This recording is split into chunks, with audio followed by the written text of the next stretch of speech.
అయ్యా ఇక రావయ్య చెప్తా ఏంటిదే ఇక పండ్లు పట్టుకొని అక్కడ రావే ముచ్చట పెట్టకురాదు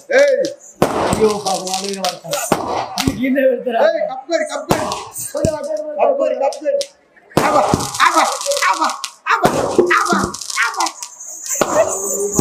ఇంకెవరికి కట్టాలి ఏమిటి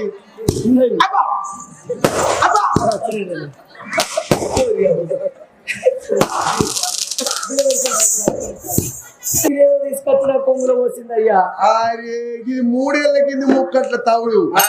తీసుకొచ్చినవా నాటి కాలం లోపల వరాలు ముత్యాలు కోటోని పాలు వేసి వచ్చినవా అని నన్ను నువ్వు పట్టినవు ఈ 3 ఏళ్ల కింద ముక్కట్ల తవుడు నీ ముక్కలు పోసుకుంటావా అరే చెవులో పోసుకుంటావా అరే నీ మీద పోసుకుంటావా అరే